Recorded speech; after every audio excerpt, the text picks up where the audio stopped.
The Maza Museum was founded in 1982 and is a one-of-a-kind teaching institution and gallery located at the University of Findlay's Virginia B. Gardner Fine Arts Pavilion in Findlay, Ohio. Professors, teachers, parents, and children come to the Maza to look at the vast collection of children's books and their art available at display. The Maza provides viewers a chance to learn about a specific piece of artwork from children's books and information regarding the author and other pieces available. The idea of the Maza Museum came from Dr. Jerry Mallett, who proposed starting an institution of children's books and illustrations. I thought it would be nice to have something, not just for that year, but something permanent that would be benefit to the institution, the community, and our majors on a permanent basis, Dr. Mallett said.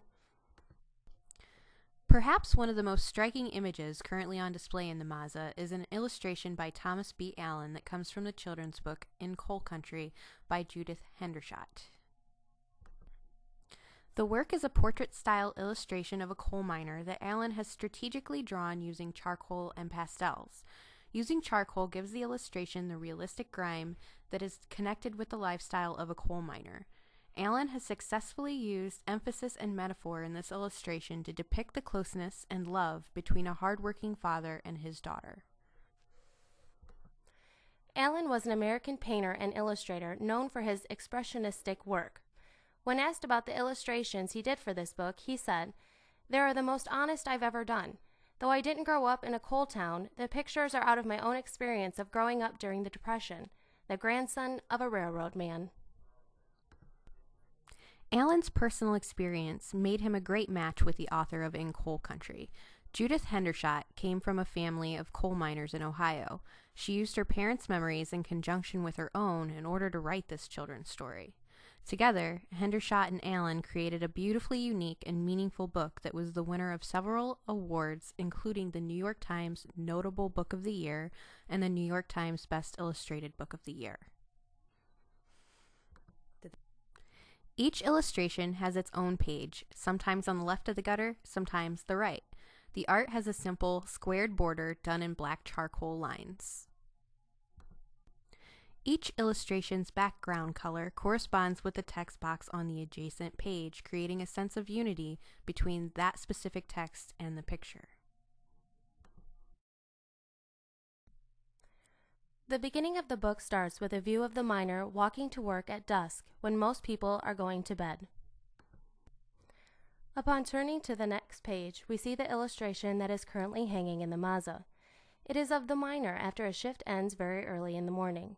The initial reaction is to the dirt and soot covering the man. His skin, covered in coal dust, makes his blue eyes prominent and appealing. He has worked all night pulling coal out of mines. As we look at this illustration, it's not enough to just appreciate it as a piece of art. The content compels us to find the story behind it. Who is the young girl reflected in the man's helmet? Why is she so excited? Why is the man so dirty? And what is that building in the background? There's a nice balance of light and dark in this illustration, as well as symmetry. The man's coal-covered face stands out against the lightness of the sky in the background. He is perfectly centered in the frame, causing the picture to look like a portrait that one would see on the wall in someone's home. Behind him and to his left looks to be some sort of a factory area or warehouse with train cars in front being loaded up. Behind him and to his right, there is what can only be assumed to be trees or possibly mounds of rock. There isn't enough detail to be sure, but what is for certain is that the lines in this area of the illustration start higher at the frame and taper downward toward the man. The building on the right does the same thing, adding lines that lead one's gaze back to the man, emphasizing his importance. The white in the reflective headgear matches the white in the man's eyes, creating a triangular effect. When looking at the girl in the reflection, our eyes are drawn downward to the man's gaze. The black surrounding his crystal blue stare creates a beautiful contrast that causes a great emphasis on them. Because the man's face is so dirty, it is hard to see his smile. However, his eyes convey a great deal of emotion. They are open, thoughtful, and loving. But this emphasis on his gaze goes deeper than just the feelings they express. His eyes shine so bright behind such darkness covering his skin. Perhaps this is a metaphor for light shining in dark places.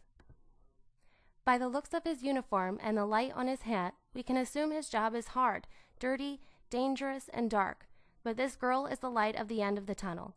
She is the light of his life, his daughter. She is the reason he goes into the mines, and she is the reward when he comes home at the end of his shift. The slight angle of the little girl's body in the reflection, as well as the curve in the line in her jacket, suggests this girl is in motion.